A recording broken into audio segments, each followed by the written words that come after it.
Praise the Lord. आप सभी को जय मसीह की। हमारे इस चैनल में आप सभी का स्वागत है और आज हम योना नबी के पुस्तक के बारे में देखेंगे। तो आइए हम वचन की ओर जाते हैं। योना की यह पुस्तक बाइबल की भविष्यवाणियों की अन्य पुस्तकों से भिन्न है। यह एक वर्णनात्मक पुस्तक है जिसमें एक भविष्यवक्ता के जोखिम भरे कार्यों का वर्णन है, जिसमें परमेश्वर की आज्ञा का उल्लंघन करने का प्रयत्न किया था। परमेश्वर ने उससे निनवे नगर जाने को कहा, जो इस्राएल के सबसे खतरनाक शत्रु विशाल अश्शूरी साम्राज्य की राजधानी था। परंतु योना परमेश्वर के संदेश के साथ वहां नहीं जाना चाहता था, क्योंकि उसे पूरा निश्चय था कि परमेश्वर उस नगर का सत्यानाश करने की अपनी चेतावनी को पूरा नहीं करेगा।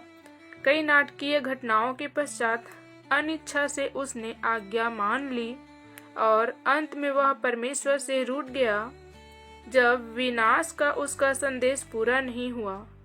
यह पुस्तक सृष्टि पर परमेश्वर के पूर्ण प्रभुत्व को चित्रित करती है, पर सबसे मुख्य बात यह है कि इसमें परमेश्वर को प्रेम और दया का परमेश्वर के रूप में चित्रित किया गया है, यहाँ तक कि वह अपनी प्रजा के शत्रुओं को दंड देने और नष्ट करने के बदले उनको क्षमा करना और उनका उद्धार करना चाहता था। यहोवा का यह वचन अमित्तै के पुत्र योना के पास पहुंचा। उठकर उस बड़े नगर निनवे को जा और उसके विरुद्ध प्रचार कर, क्योंकि उसकी बुराई मेरी दृष्टि में बढ़ गई है। परंतु योना यहोवा के सम्मुख से तरसीस को भाग जाने के लिए उठा और याफा नगर को जाकर तरसीस जाने वाला एक जहाज पाया और भाड़ा देकर उस पर चढ़ गया कि उनके साथ यहोवा के सम्मुख से तरसीस को चला जाए। तब यहोवा ने समुद्र में एक प्रचंड आंधी चलाई और समुद्र में बड़ी आंधी उठी, यहाँ तक कि जहाज टूटने पर था। तब मल्लाह लोग डर कर अपने अपने देवता की दुहाई देने लगे और जहाज में जो व्यापार की सामग्री थी उसे समुद्र में फेंकने लगे कि जहाज हल्का हो जाए। परंतु योना जहाज के निचले भाग में उतरकर सो रहा था और गहरी नींद में पड़ा हुआ था। तब माझी उसके निकट आकर कहने लगा, तू भारी नींद में पड़ा हुआ क्या करता है? उठ, अपने देवता की दुहाई दे। संभव है कि ईश्वर हमारी चिंता करे और हमारा नाश ना करे। तब उन्होंने आपस में कहा, आओ हम चिट्ठी डालकर जान ले कि यह विपत्ति हम पर किसके कारण पड़ी है। तब उन्होंने चिट्ठी डाली और चिट्ठी योना के नाम पर निकली। तब उन्होंने उससे कहा, हमें बता कि किसके कारण यह विपत्ति हम पर पड़ी है। तेरा उद्यम कहाँ है? तू कहाँ से आया है? तू किस देश और किस जाति का है? उसने उनसे कहा, मैं इब्री हूँ और स्वर्ग का परमेश्वर यहोवा, जिसने जल स्थल दोनों को बनाया है, उसी का भय मानता हूँ। तब वे बहुत डर गए और उससे कहने लगे, तूने यह क्या किया है? वे जान गए थे कि वह यहोवा के सम्मुख से भाग आया है, क्योंकि उसने आप ही उनको बता दिया था। तब उन्होंने उससे पूछा, हम तेरे साथ क्या करें जिससे समुद्र शांत हो जाए? उस समय समुद्र की लहरें बढ़ती ही जाती थी। उसने उनसे कहा, मुझे उठाकर समुद्र में फेंक दो, तब समुद्र शांत पड़ जाएगा, क्योंकि मैं जानता हूँ कि यह भारी विपत्ति मेरे ही कारण आया है। तो भी वे बड़े यत्न से खेते रहे कि उसको किनारे पर लाए, परंतु पहुंच न सके, क्योंकि समुद्र की लहरें उनके विरुद्ध बढ़ती ही जाती थी। तब उन्होंने यहोवा को पुकार कर कहा, हे यहोवा, हम विनती करते हैं कि इस पुरुष के प्राण के बदले हमारा नाश ना हो और न हमें निर्दोष की हत्या का दोषी ठहरा, क्योंकि हे यहोवा, जो कुछ तेरी इच्छा थी वही तूने किया है। तब उन्होंने योना को उठाकर समुद्र में फेंक दिया और समुद्र की भयानक लहरें थम गई। तब उन मनुष्य ने यहोवा का बहुत ही भय माना और उसको भेंट चढ़ाई और मन्नतें मानी।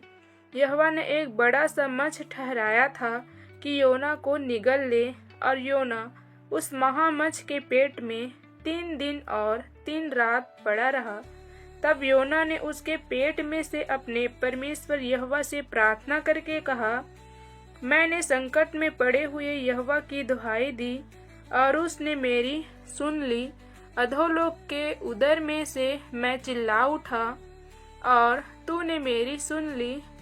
तूने मुझे गहरे सागर में समुद्र की थाह तक डाल दिया और मैं धाराओं के बीच पड़ा था। मेरी भड़काई हुई सब तरंगे और लहरें मेरे ऊपर से बह गई।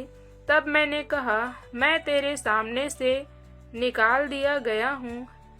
कैसे मैं तेरे पवित्र मंदिर की ओर फिर ताकूंगा। मैं जल से यहाँ तक घिरा हुआ था कि मेरे प्राण निकले जाते थे। गहरा सागर मेरे चारों ओर था और मेरे सिर में सिवार लिपटा हुआ था। मैं पहाड़ों की जड़ तक पहुँच गया था। मैं सदा के लिए भूमि में बंद हो गया था। तो भी हे मेरे परमेश्वर यहोवा, तूने मेरे प्राण को गड्ढे में से उठाया है। जब मैं मूर्छा खाने लगा तब मैंने यहोवा को स्मरण किया और मेरी प्रार्थना तेरे पास वरन तेरे पवित्र मंदिर में पहुंच गई। जो लोग धोखे की व्यर्थ वस्तुओं पर मन लगाते हैं, वे अपने करुणा निधान को छोड़ देते हैं। परंतु मैं ऊंचे शब्द से धन्यवाद करके तुझे बलिदान चढ़ाऊंगा। जो मन्नत मैंने मानी उसको पूरी करूंगा। उद्धार यहोवा ही से होता है। तब यहोवा ने मच्छ को आज्ञा दी और उसने योना को स्थल पर उगल दिया। तब यहोवा का यह वचन दूसरी बार योना के पास पहुंचा, उठकर उस बड़े नगर निनवे को जा और जो बात मैं तुझसे कहूँगा उसका उसमें प्रचार कर। तब योना यहोवा के वचन के अनुसार निनवे को गया। निनवे एक बहुत बड़ा नगर था। वह 3 दिन की यात्रा का था। योना ने नगर में प्रवेश करके 1 दिन की यात्रा पूरी की और यह प्रचार करता गया, अब से 40 दिन के बीतने पर निनवे उलट दिया जाएगा। तब निनवे के मनुष्यों ने परमेश्वर के वचन की प्रतीति की और उपवास का प्रचार किया गया और बड़े से लेकर छोटे तक सबों ने टाट ओढ़ा। तब यह समाचार निनवे के राजा के कान में पहुंचा और उसने सिंहासन पर से उठ अपने राजगद्दी वस्त्र उतार कर टाट ओढ़ लिया और राख पर बैठ गया।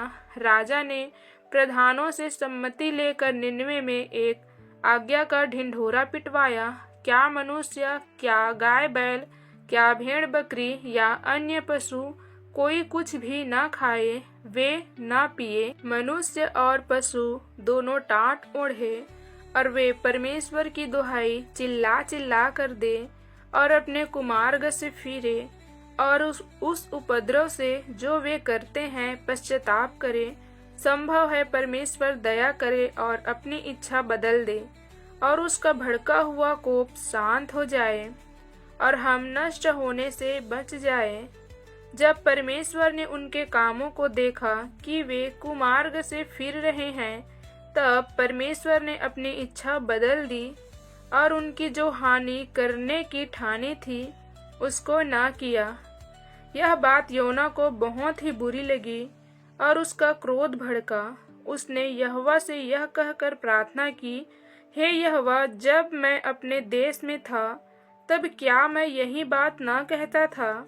इसी कारण मैंने तेरी आज्ञा सुनते ही तर्शीश को भाग जाने के लिए फुर्ती की, क्योंकि मैं जानता था कि तू अनुग्रहकारी और दयालु परमेश्वर है और विलम्ब से कोप करने वाला करुणा निधान है और दुख देने से प्रसन्न नहीं होता। इसलिए अब हे यहोवा, मेरा प्राण ले ले, क्योंकि मेरे लिए जीवित रहने से मरना ही भला है। यहोवा ने कहा, तेरा जो क्रोध भड़का है, क्या वह उचित है? इस पर योना उस नगर से निकलकर उसकी पूरब ओर बैठ गया और वहां एक छप्पर बनाकर उसकी छाया में बैठा हुआ यह देखने लगा कि नगर का क्या होगा। तब यहोवा परमेश्वर ने एक रेड का पेड़ उगाकर ऐसा बढ़ाया कि योना के सिर पर छाया हो, जिससे उसका दुख दूर हो। योना उस रेड के पेड़ के कारण बहुत ही आनंदित हुआ। सवेरे जब पाँव फटने लगी, तब परमेश्वर ने एक कीड़े को भेजा, जिसने रेड का पेड़ ऐसा काटा कि वह सूख गया। जब सूर्य उगा, तब परमेश्वर ने फुरवाई बहाकर लू चलाई और धूप योना के सिर पर ऐसा लगी कि वह मूर्छित होने लगा, और उसने यह कहकर मृत्यु मांगी, मेरे लिए जीवित रहने से मरना ही अच्छा है। परमेश्वर ने योना से कहा, तेरा क्रोध जो रेड के पेड़ के कारण भड़का है, क्या वह उचित है? उसने कहा, हाँ, मेरा जो क्रोध भड़का है वह अच्छा ही है, वरन क्रोध के मारे मरना भी अच्छा होता। तब यहोवा ने कहा, जिस रेड के पेड़ के लिए तूने कुछ परिश्रम नहीं किया, न उसको बढ़ाया, जो एक ही रात में हुआ और एक ही रात में नष्ट भी हो गया, उस पर तूने तरस खाई है। फिर यह बड़ा नगर निनवे, जिसमें 1,20,000 से अधिक मनुष्य है, जो अपने दाहिने बाएं हाथों का भेद नहीं पहचानते, और बहुत से घरेलू पशु भी है जो उसमें रहते हैं, तो क्या मैं उस नगर पर तरस न खाऊं? इस प्रकार से परमेश्वर योना को एक सीख देते हैं कि किस प्रकार से एक पेड़ के नष्ट होने से उन्हें कितना दुखी होता था। उसी प्रकार से एक पूरा नगर का नाश होने से परमेश्वर कितना दुखी होता, इस बात का एहसास परमेश्वर ने योना को कराया। योना जो है परमेश्वर के आज्ञा का उल्लंघन करना चाहता था, क्योंकि परमेश्वर उन्हें निनवे देश जाने के लिए बोला था, प्रचार के लिए। वहाँ के लोगों को मन फिराव का प्रचार सुनाने के लिए उन्हें निनवे भेजना चाहता था। लेकिन योना निनवे न जाकर तरसीस को भागना चाहता था, क्योंकि योना नहीं चाहता था कि वहाँ के लोग मन फिराए और परमेश्वर से क्षमा प्राप्त करे। इसलिए वो जो है निनवे न जाकर तरसीस को भाग जाना चाहता था। लेकिन परमेश्वर ने उस जहाज में ऐसा प्रचंड आंधी चलाया, जिसके कारण पूरा जहाज डूबने पर था। लेकिन सभी ने परमेश्वर से प्रार्थना किया। लेकिन जब पता चला कि वो विपत्ति योना के कारण आया है, और योना भी चाहता था कि ये विपत्ति मेरे कारण आया है, इसलिए मुझे समुद्र में फेंक दो, तभी जो है सभी लोगों ने परमेश्वर से प्रार्थना किया कि इस निर्दोष के जान के बदले हम पर कोई दोष ना आए। यह प्रार्थना करके सभी ने योना को समुद्र में फेंक दिया। लेकिन योना जो है समुद्र में नाश नहीं हुआ, क्योंकि उसके लिए परमेश्वर ने एक बड़ा सा मत्स्य तैयार किया था, और उस मत्स्य ने योना को निगल लिया, और 3 दिन 3 रात तक योना जो है उस महामत्स्य के पेट में था। उसके बाद जो है योना नबी जो है उसके पेट में ही परमेश्वर से प्रार्थना करने लगा, और अपने मन में पश्चाताप करने लगा कि किस प्रकार से उन्होंने परमेश्वर के आज्ञा से दूर भागना चाहा, जिसके कारण यह भारी विपत्ति उस पर पड़ी है। सारी बातों के लिए वो पश्चाताप करता है। तब जो है परमेश्वर उस मत्स्य को आज्ञा देते हैं कि मत्स्य जो है उसे थल में ले जाकर रख दे। फिर मत्स्य ने वैसे ही किया। फिर दूसरी बार परमेश्वर का संदेश योना के पास पहुंचा कि उठकर उस निनवे देश में जा और मन फिराव का प्रचार कर। फिर योना जो है निनवे नगर को जाता है और सारे देश में प्रचार करता है कि 40 दिन के बाद यह निनवे शहर नष्ट हो जाएगा। इसलिए मन फिराव करके सभी लोग पश्चाताप करके प्रार्थना करें, और सभी लोग प्रार्थना करने लगते हैं। वहाँ का राजा भी प्रार्थना करने लगते हैं, और सभी जीव जंतु, हर एक घरेलू पशु सभी उपवास करके प्रार्थना करने लगते हैं। तब परमेश्वर जो है अपनी इच्छा को बदल देते हैं और निनवे देश को नष्ट नहीं करते हैं। यहाँ पे हम देखेंगे कि योना जो है इस बात के लिए फिर से क्रोधित हो जाते हैं कि परमेश्वर ने निनवे देश को नाश नहीं किया, तब जो है उस बात को समझाने के लिए परमेश्वर जो है उसके पास एक रेड़ का पेड़ उगाता है, जो एक ही दिन में बड़ा हो जाता है और योना को छाया देने लगता है। फिर परमेश्वर एक कीड़ा भेजता है और उस रेड़ के पेड़ को नष्ट कर देता है। इस पर योना जो है फिर से प्रार्थना करने लगता है कि मेरी मृत्यु हो जाए, मैं इस संसार से चला जाऊं, क्योंकि ये भारी विपत्ति जो है, भारी दुख मेरे जीवन में आया है। इस प्रकार से वो क्रोधित होकर प्रार्थना करने लगते हैं। तब परमेश्वर ने योना से कहा, एक दिन में उगा हुआ पेड़ के नष्ट होने से तुम्हें इतनी तकलीफ हो रही है कि तुम मृत्यु को मांग रहे हो, तो इतने बड़े देश में जिसको मैंने बनाया है, जिसमें बहुत सारे पशु पक्षी भी हैं, इसके नाश होने से क्या मुझे दुख नहीं होगा? इस प्रकार से परमेश्वर जो है योना को समझाते हैं और उसके क्रोध को शांत करते हैं। तो प्रियो, इस प्रकार से हमें अगर परमेश्वर का बुलाहट होता है, परमेश्वर हमें किसी कार्य को करने के लिए अगुवाई करता है, तो हमें उससे भागना नहीं चाहिए। हमें परमेश्वर के अगुवाई को स्मरण करके उस कार्य को पूरा करना चाहिए, तभी हम उस कार्य में आगे बढ़ सकते हैं। अगर हम अपने इच्छा से कुछ भी कार्य करना चाहेंगे तो वो कभी भी पूरा नहीं हो सकता। हमें हर एक कार्यों में परमेश्वर की अगुवाई मांगना बहुत ज़रूरी है और परमेश्वर की इच्छा के अनुसार चलना भी बहुत ज़रूरी है। इन सारी वचनों के द्वारा आप सभी को बहुतायत से आशीष मिले। आप सभी को जय मसीह की।